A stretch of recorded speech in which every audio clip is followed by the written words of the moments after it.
చెప్పండి మేడం. ఏంటండి ఇలా జరిగింది? అది నాకు అర్థం కావట్లేదు వరలక్ష్మి.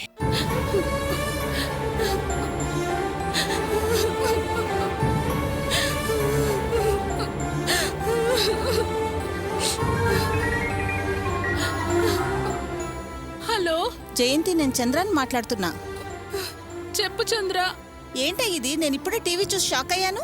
మీ అమ్మేంటి అలా గంజాయి కేసులో ఇరుక్కుంది? అదే నాకు అర్థం కావట్లేదే. నేను టీవీ చూస్తేనే తెలిసింది. అయితే ఇంకా వెళ్ళి నువ్వు మీ అమ్మని చూడలేదా? నేను మా అమ్మని డైరెక్ట్ గా వెళ్ళి మాట్లాడే పరిస్థితుల్లో లేనని నీకు తెలుసు కదా. ఇప్పుడు కూడా నేను ఒంటరిగా నా రూమ్ లోకి వచ్చి ఏడుస్తున్నాను. అయ్యో, ఏంటే నీకు ఈ కష్టాలు? కన్నతల్లికి కష్టం వస్తే కంటి నిండా ఏడ్చి స్వతంత్రం కూడా లేకుండా పోయిందా? బాధపడకే. ఏం చేస్తానే, అంత నా కర్మ, నా తల రాత. గౌరవంగా బతికే మా అమ్మకి ఇలాంటి అవమానం తలదించుకునే పరిస్థితి ఏర్పడింది. ఏం చేయాలో అర్థం కావట్లేదే. ఈ టైంలో మా అమ్మ దగ్గరుండి కనీసం ధైర్యం చెప్పే పరిస్థితిలో కూడా నేను లేను. చంద్ర, ఆయన వచ్చినట్టున్నారు. నేను తర్వాత ఫోన్ చేస్తాను. సరే జయంతి. వినోద్, ఏంట్రా ఇంత ఆలస్యమైందే? ఏంటమ్మా, ఏమైంది? ఎందుకు అలా ఉన్నారు? ఊరంతా తెలిసింది, నీకింకా తెలియలేదా? నాకేం తెలీదు. ఏమైంది? జయంతి వాళ్ళమ్మ గంజాయి వ్యాపారం చేస్తోందని పోలీసులు అరెస్ట్ చేశారా? ఏంటమ్మా నువ్వు చెప్పేది? నిజమేనా? అబద్ధం ఎందుకు చెప్తాన్రా? అంత అవసరమేమొచ్చింది? మీ అత్త స్వీట్ బాక్స్ లో గంజాయి పెట్టి దాచిందని పోలీసులు లాక్కెళ్లారు. ఇప్పుడే టీవీలో చూపిస్తున్నారు. పోయాయిరా, మన పరువు ప్రతిష్టలు, గౌరవ మర్యాదలు అన్ని గంగలో కలిసిపోయాయి. ఏంటి నా అమ్మనేది? నిజమేరా, మీ అమ్మ చెప్పేదంతా నిజమే. ఇప్పుడే టీవీలో చూసి అంతా నిర్ఘాంతపోయాం. నమ్మలేకపోతున్నానన్నా. ఆ మనిషి అంత నీచమైన వ్యాపారం చేస్తోందా? అదేరా ఆశ్చర్యంగా ఉంది. ఇందులో ఆశ్చర్యమే ఉందిరా. ఆవిడ గారి కొడుకు ఆ గంజాయి విషయంలోనేగా పట్టుబడింది. అమ్మా కొడుకు ఇద్దరు చేసేది అదేనేమో. ఇప్పటిదాకా దొరకలేదు, ఇప్పుడు దొరికింది. వరలక్ష్మి, నువ్వు కాస్త ఊరుకో. అరే, జస్ట్ అరెస్ట్ చేసే ముందే మేము ఆమెను కలిసి వచ్చాంరా. మీరెందుకు అక్కడికి వెళ్ళారు? మనకు కాబోయే వియ్యాల వారు నిశ్చితార్థానికి ఆవిడ గారిని కూడా పిలవాలని చెప్పారు కదా. అందుకే ఆ మాట కోసం ఆవిడ గారిని పిలవడానికి వెళ్ళాం. ఒట్టి చేతులతో వెళ్ళకూడదని మేము ఫ్రూట్సు స్వీట్సు తీసుకువెళ్ళాంరా. మాతో మంచిగానే మాట్లాడింది. ఇలా వచ్చామో లేదో వెంటనే పోలీస్ తనిఖీలు, అరెస్టులు జరిగిపోయాయి. ఇదంతా ఎందుకు చెప్తున్నానంటే, మేము ఫ్రూట్సు స్వీట్సు తీసుకువెళ్ళాం కదా, పోలీసులు కూడా స్వీట్స్ బాక్సులోనే గంజాయి ఉందని అరెస్ట్ చేశారు. అందుకని వరలక్ష్మి, నన్ను కాస్త మాట్లాడి నువ్వు. ఆమెను తీసుకెళ్లి విచారిస్తే ఈ ఫ్రూట్సు స్వీట్సు ఎవరిచ్చారని అడిగితే మన మీద పోలీసులు అనుమానపడవచ్చు కదా. అవునన్నా, మీరు చెప్పేది నిజమే. ఏంటండి మీరనేది? అరే, మనం తీసుకెళ్లే స్వీట్ బాక్స్ లో గంజాయిందంటారా? నేను అలా అంటం లేదు వరలక్ష్మి. ఒక సమస్య అంటూ మొదలైతే అది ఎలా మలుపు తిరుగుతుందో చెప్పలేం కదా. అది కాఫీ పెళ్లికి ఇబ్బంది కలగకూడదు కదా. అందుకే ఈ విషయం వెంటనే వియాల వారికి ముందుగా చెబితే మంచిదని నా అభిప్రాయం. మనం చెప్పకముందే వాళ్ళు టీవీలో చూసుంటారు కదండి. చూసే ఉంటారు. అందుకే అక్కడికి వెళ్ళి ఆమెకు మాకు ఏ సంబంధం లేదు, దయచేసి ఏ శుభకార్యాలకి ఆమెను పిలవద్దు అని చెప్పేసి వద్దాం. ఆ పని చేయండి బాబు, సరిపోతుంది. ఒరే వినోద్, నువ్వు వెళ్ళి కాళ్ళు చేతులు కడుక్కురా, భోంచేద్దు గాని. సరే అమ్మా. ఏమండి, మీరు కాళ్ళు చేతులు కడుక్కురండి, భోంచేద్దురు గాని.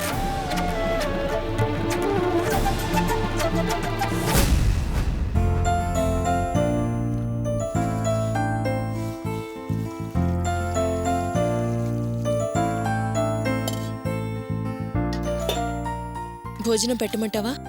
కాసేపు ఆగి తింటానులే. నీతో ఒక విషయం మాట్లాడాలి. ఏంటి? మన పక్కింట్లో శకుంతల ఉంది కదా, తనేదో చీటీ వేస్తుందట. వారానికి 300 కట్టాలి.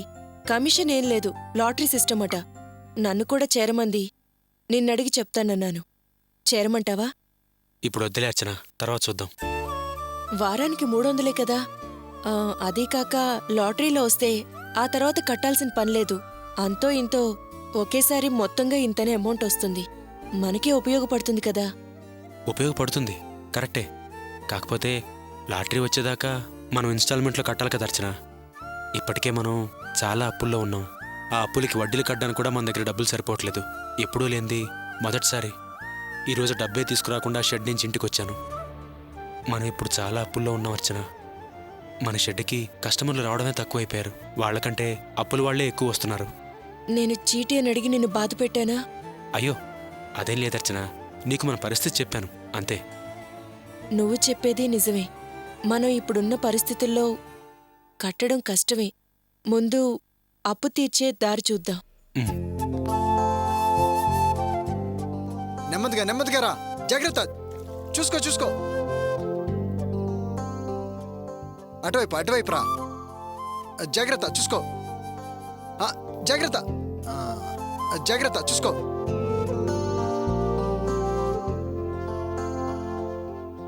చూసుకో.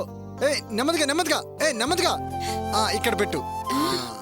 వాసు, చెప్పలేదు ఇంత పెద్ద టీవీ ఇదిగోనయ్యా, తీసుకొచ్చావు. తీసుకో. Thank you sir.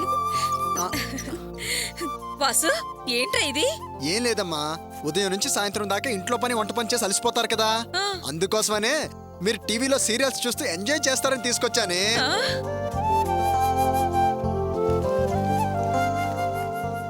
జాగ్రత్త, నెమ్మదిగా తీవే, అసలు కొత్త టీవీ. పట్టుకో. అమ్మా జాగ్రత్త, పట్టుకో. జాగ్రత్త అమ్మా. ఏ రాణి, నెమ్మదిగా.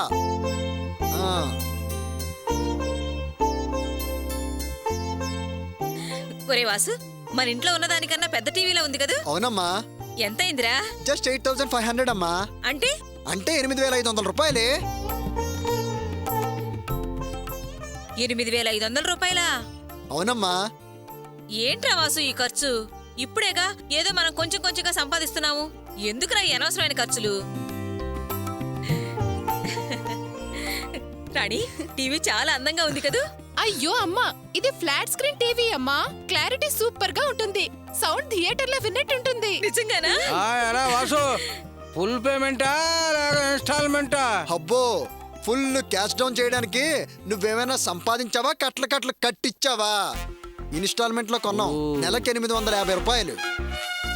ఏంట్రా వాసు, ఇప్పుడున్న ఖర్చు కాక దీనికి 850, కేబుల్కి ఒక 150, అంటే మొత్తం 1000 రూపాయలు అదనం. అమ్మా, కొన్ని విషయాల్లో ఖర్చు గురించి ఆలోచించకూడదు. ప్రెస్టేజే ముఖ్యమే. రేడియోలో పాటలు వింటేనే ఆఫ్ చేసే వాళ్ళకి టీవీ చూసి కళ్ళు కుట్టాలి, ఎరిపెక్కాలి. అవునరా వాసు, ఈ టీవీ వచ్చాక ఇంటికి ఎంత కళొచ్చిందో, ఎంత అందంగా ఉందో. అర్చన, రేపు ఒక చిన్న టీవీని ఇన్స్టాల్మెంట్లో కొనుక్కురానా? ఇప్పుడెందుకు? అంటే రోజు వాళ్ళు టీవీ పెట్టుకుని చూస్తూ ఉంటారు కదా, నువ్వు లోపల ఉంటావు, నీకు చూడాలనిపిస్తుంది. అందుకని. అలా ఏం అనిపించదు. నాకు ఎఫ్ఎం రేడియో ఉంది కదా, అది చాలు. హాయిగా పాటలు వింటాను. అయినా ఎప్పుడు నువ్వు అంటుంటావు కదా, ఎదుటి వాళ్ళని చూసి మనం చేతులు కాల్చుకోకూడదని. అవునులే. ఒరే వాసు, ఆగరా. ఏంటమ్మా?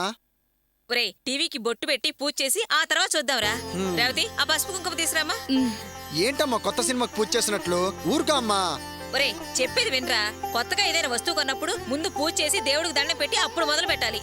అందుకే ఇలా చెప్పాను. నువ్వాగు, రామరా, బొట్టు పెట్టమ్మా.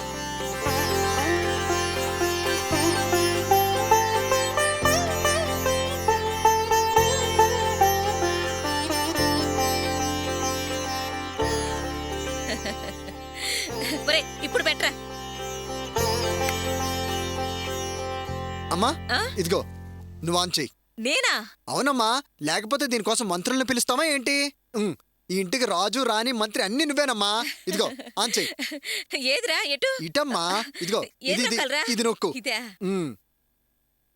హైదరాబాద్లో గంజా వ్యాపారం చేస్తూ పట్టుపడ్డ చింతామణి. ఇప్పటికే గంజా వ్యాపారంలో ఈమె కొడుకు కూడా అరెస్ట్ అయ్యి జైల్లో ఉన్నాడు. ఆమెకు కూడా ఈ వ్యాపారంతో సంబంధం ఉన్నట్లు పోలీసుల అనుమానం.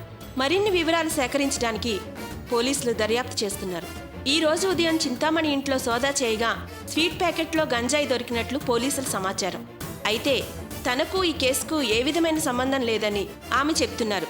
అయితే పోలీసుల దర్యాప్తులోనే నిజానిజాలు తేలనున్నాయి. అయితే ఈ గంజాయి రాకెట్లో ఇంకా ఎవరెవరు ఉన్నారనేది తెలుసుకోవడానికి పోలీసులు తీవ్రంగా ప్రయత్నిస్తున్నారు. ఈ వార్త రాష్ట్ర వ్యాప్తంగా పెద్ద సంచలనాన్ని సృష్టించింది. ఒరే వాసు, ఇదేంట్రా ఇలాంటివి తీసుకొచ్చావు? టీవీకేమేం బాగానే ఉంది.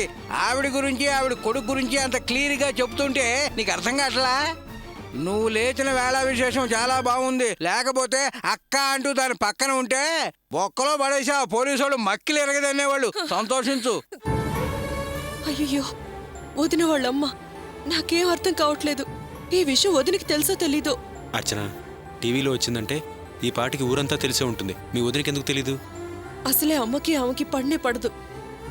వదినికి దీనివల్ల ఏదైనా ప్రాబ్లం వస్తుందో ఏమో. వదిని తలుచుకుంటే నాకు దిగులుగా ఉంది. ఎందుకంత కంగారు పడుతున్నావు? నీకు అంతగా టెన్షన్గా ఉంటే రేపు ఒకసారి వెళ్ళి కలిసిరా.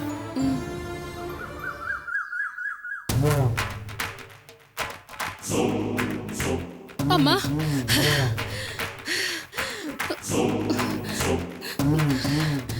జయంతి, ఏంటమ్మా ఇది ఇలా జరిగింది? ఏం జరిగింది, ఎలా జరిగింది నాకేం అర్థం కాని పరిస్థితి. కళ్ళు మూసుకొని తెరిచేలోపు జరిగిపోయింది. అమ్మా, ఈ విషయం తెలియగానే నేనెలా అయిపోయానో తెలుసా? ప్రాణం పోయినట్టయింది. నువ్వు నేను ఎన్నో విషయాల్లో ఎన్నో అవమానాలు పడున్నాం, కానీ అవేవి నాకంత బాధ అనిపించలేదు. ఎందుకంటే అలాంటివి అన్ని కుటుంబాల్లో సర్వసాధారణంగా జరిగే గొడవలే. కానీ పరువుగా గౌరవంగా బతికే నిన్ను పోలీసులు గంజాయి కేసులో అరెస్ట్ చేశారని తెలియగానే తల తీసేసినట్టయింది. భరించలేని అవమానం అనిపించిందమ్మా. నేను బయట తలెత్తుకుని తిరగడానికి, మొహం చూపించటానికి ధైర్యం సరిపోవట్లేదు. సిగ్గుతో చచ్చిపోవాలనిపిస్తుంది. అమ్మా, అసలు దీనికి అంతటికీ కారణం ఎవరనిపిస్తుంది? అర్థం కావట్లేదే. అంత కన్ఫ్యూజింగ్ గా ఉంది, అంత కన్ఫ్యూజింగ్ గా ఉంది. అమ్మా, అన్నయ్యకి గంజాయికి సంబంధం ఉంది. ఒకవేళ అన్నయ్య ఇంట్లో పెట్టిన విషయం నువ్వు గమనించలేదేమో, అది ఇప్పుడు బయటపడిందేమో. అలా జరగడానికి ఛాన్సే లేదు జయంతి. పోలీసుల గంజాయిని ఇంట్లో ఏ మూల నుంచో సందులో నుంచో తీలేదే. నా ఎదురుగా ఫ్రిడ్జ్ పై ఉన్న స్వీట్ బాక్స్ లో నుంచి తీశారు. ఆ స్వీట్ బాక్స్ లో గంజాయి ఎలా వచ్చిందో అర్థం కావట్లేదే. అవును, నువ్వు ఆ స్వీట్ బాక్స్ ఎక్కడ కొన్నావు? నేను కొనలేదే. నీ అత్త మామ కావ్య నిశ్చితార్థం కోసం నన్ను పిలవడానికి వచ్చినప్పుడు పళ్ళతో పాటు ఆ స్వీట్ బాక్స్ కూడా ఇచ్చారే. ఏంటమ్మా నువ్వనేది? అవునే, ఒకవేళ నా మీద ప్రతీకారం తీర్చుకోవడానికి ఆ వరలక్ష్మి ఈ పని ఎందుకు చేయకూడదే? అత్తయ్య జరిగినవన్నీ మర్చిపోయి కావ్య నిశ్చితార్థానికి పిలవడానికి మీ ఇంటికొచ్చారు కదమ్మా. అలాంటప్పుడు ఇంకా పగ ప్రతీకారాలేంటి? ఉంటే అసలు ఎందుకొస్తారు? ఏయ్, మీ అత్త గురించి అన్ని తెలుసు కూడా ఎందుకే అలా మాట్లాడుతున్నావు? అది పగ తీర్చుకోవడంలో పావు లాంటిది. ఆ రోజు నా ఇంట్లో అవమానపడి నన్ను శపించి ఈ రోజు పగ నెరవేరిందని ఆనందపడిందే. అమ్మా, నువ్వు కన్ఫ్యూజన్లో ఎందుకు జరిగిందో అన్న బాధలో అర్థం కాని పరిస్థితుల్లో మాట్లాడుతున్నట్టుందమ్మా. ఏయ్, ఇంతకు ముందులాగా నేను నిజంగానే కన్ఫ్యూజింగ్ లో ఉన్నానే. ఇప్పుడు నాకు బాగా అర్థమైంది. వాళ్ళు వచ్చి వెళ్ళంగానే హ్యాపీగా పళ్ళని ఫ్రిడ్జ్ లో పెట్టేనే. అలా వాళ్ళు వెళ్ళారు, ఇలా పోలీసులు వచ్చారు. అలా తెచ్చివ్వగానే ఇలా మీడియాతో పాటు అలా పోలీసులు అరెస్ట్ చేసేసరి ఆ స్వీట్ బాక్స్ లో గంజాయి పెట్టారు. అంటే అంటే ఆ పోలీసుల ఇన్ఫర్మేషన్ మీద వచ్చి నన్ను అరెస్ట్ చేశారే. ఈ విషయాలు పక్క పక్కన పెట్టి చూడు. ఇది ఎందుకని మీ అత్త చేసిన పని కాకూడదు? ఇలా మా అత్తయ్య చేస్తుందని నేను నమ్మలేకపోతున్నాను. ఎందుకంటే ఆ పండ్లు స్వీట్ బాక్సు మా అత్తయ్య కొనలేదు. మా అత్తయ్యని కలవడానికి వచ్చిన ఆ పాత సామాన్ల వాడు కొనుక్కొచ్చాడు. అది కాక ఎలా వాడు తెచ్చాడో అలాగే ఆ పండ్లు అవన్నీ తీసుకుని నీ దగ్గరకు వచ్చారు. ఏంటి పాత సామాన్లు కొనేవాడితో పండ్లు స్వీట్లు తెప్పించిందా? ఎవరే వాడు? ఆ, ఎవరు ఎవరు? వాడు అనాథమ్మా. నేను మా అత్తయ్య గుడికెళ్ళేసి వస్తుంటే